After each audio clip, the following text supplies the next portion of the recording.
zone is shrinking.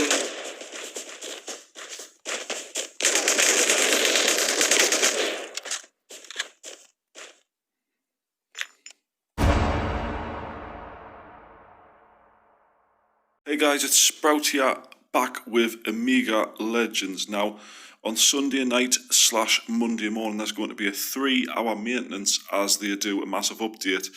Depending on, of course, whereabouts you are in the world. For me, it'll be midnight Sunday evening.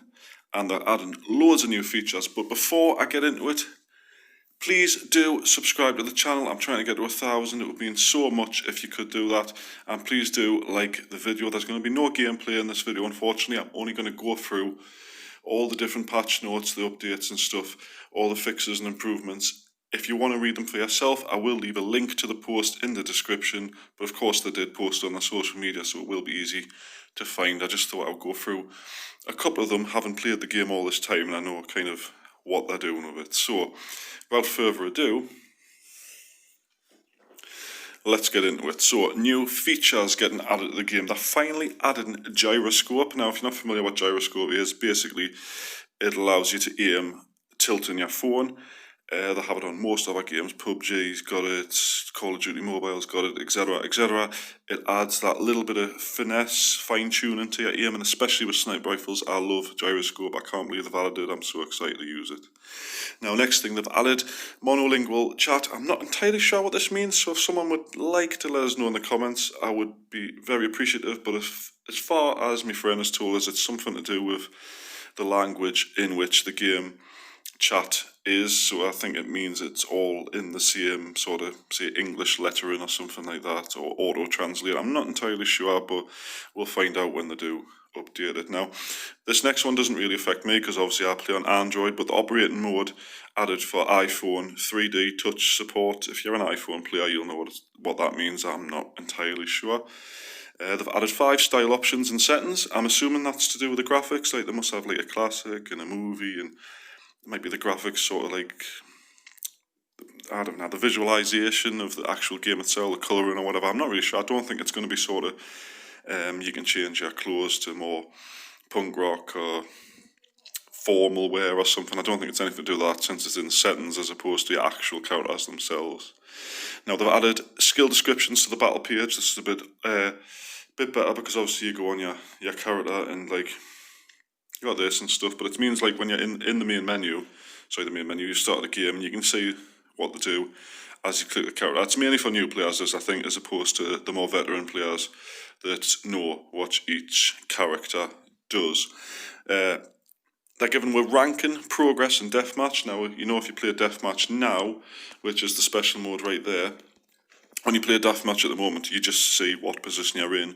Obviously, it's going to give a progress, so we know how many kills we need to get into first place, and etc. like that. Now, they've added mode tab to battle results. So obviously, if you go to your profile and you go to records, and you've got all this, you can see that most of these are survival mode, because I was trying to get my AWM kills. But then you go a bit down, you've got deathmatch and stuff, so they must be giving you some sort of, you can flick between the different modes at the top to see your results in certain modes, as opposed to just all your results. Right, now on to improvements. They've improved the score calculation in survival mode. This has been a hard hit, especially in the Discord. Everybody's been asking for this, because you will, like me, I'm on Platinum 5 right now. I win a game, I get, I don't know, 14 to 20 ranking points. I lose a game, I get minus 30 to 40. And that's even if I come in the top 10 with 10 kills, you know, so that they're fixing that to make it a bit more fair, I think, which has been much needed the past couple of weeks. They've improved the anti-plugin system. If you're not familiar with what I mean by that, the anti-plugin system is basically the anti-cheat, so plugins, people using EM bots and wall hacks and etc. like that. Excuse me. They've improved that to catch out the hackers. I personally, that I'm aware of, haven't ran into any hackers, but that doesn't necessarily mean they don't exist. So obviously, a lot of people must be running into them. Now, they've improved the ammo refill sync delay. Now, I mainly notice it, especially when I'm playing Spectre. If I'm reloading and I press the blink button, like the teleport, the reload won't happen, and I'll have to swap guns to then click reload again, which obviously gets you killed occasionally. There's also the case of sometimes when you're clicking reload, it says it's reloading, but it doesn't. and they've fixed the sync delay on that basically. So they've improved the bug in which stops you reloading when you want to reload, essentially. Now, the added confirmation pop-up to guild post. Now, I think this is a feature that I actually personally asked for, because you know how I've got my clan here, Amiga UK. That was not my first clan. I had another clan called Amiga Forte. Now, when you go to guild and you click a menu, remember, I'm not going to do it now, obviously, because that would be stupid, but you get add friend, transfer leadership. Transfer leadership, at the moment, if you click it, it doesn't say, are you sure you wish to transfer leadership? It just does it. So obviously I did it and I couldn't reverse it, and I was annoyed for days on end. I contacted them, they couldn't do anything about it, so I ended up making a new guild. But they're going to give you the confirmation pop-up. Look, do you really want to do this? Are you sure you want to do this? Or have you accidentally clicked it? You know what I mean? So that's a good improvement in my eyes. Now, they've improved the map rendering from aerial view. I think this is mainly when you're dropping from the bus, the train or whatever. Basically, you know, like you've got the raised areas, like the hills and the mountains and stuff, don't appear when you're dropping. Well, at least they don't on my phone anyway, until you're close to them. Then they appear, and that buggers up your landings occasionally if you're trying to go for a quick drop, because then suddenly there's a mountain in your way and you have to either avoid it or land on it and then jump off. So they've improved the map rendering so that you can see them a bit better before you land, which helps. Obviously, if you learn where they are, it doesn't really matter. Now, the wait time, this is the best one. One of the best features they've improved, honestly, to my knowledge. When you join a game now, you have to wait 1 minute 30 to join the battle. So you're sitting in the lobby for 1.5 minutes, and it's boring. You're like, wait, can you not just start? The game's full, can you not just start? You know what I mean?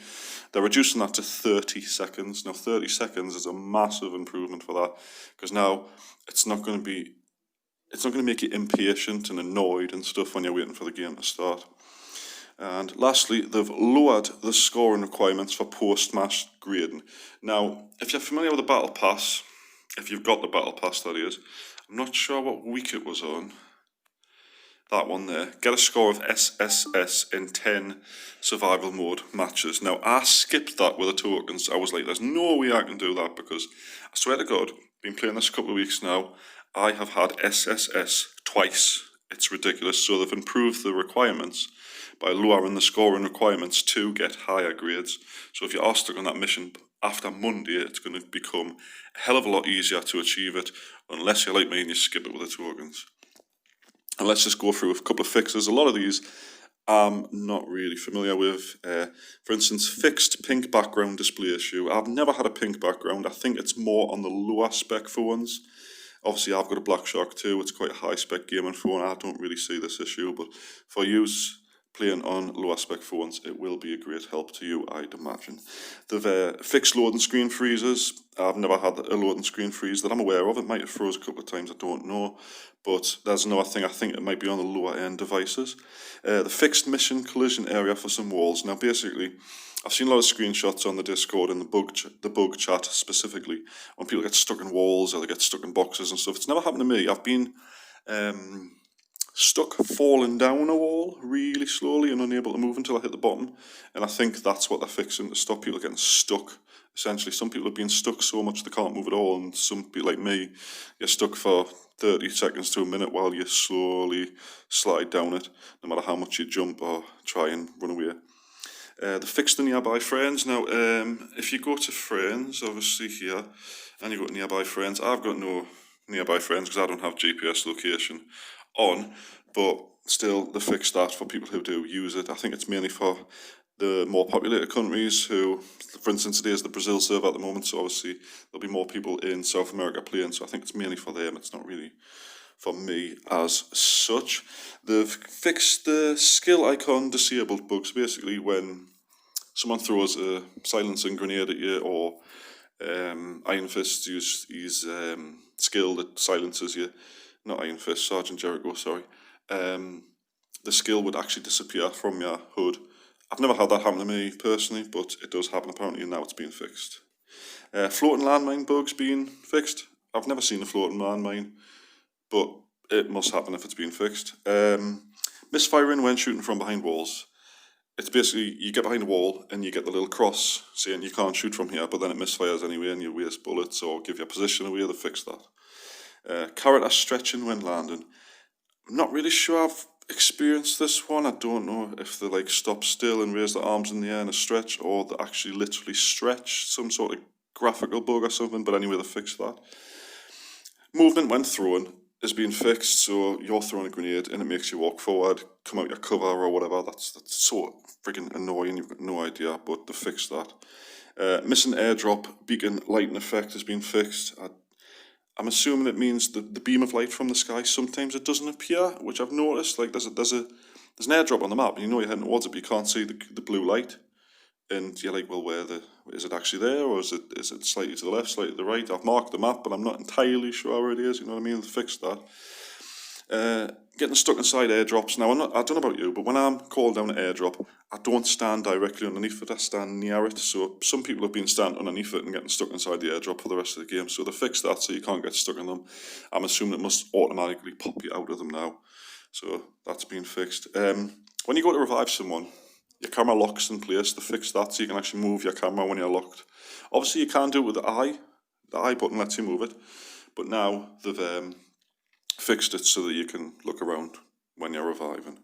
And last but not least, there is a perspective bug when observing. I've noticed as well, like sometimes I've been observing and I've literally looked at me ally's chin for the entire game. I haven't been able to see what he's looking at, what he's shooting at. It just showed like from a lower view, so they fixed that bug.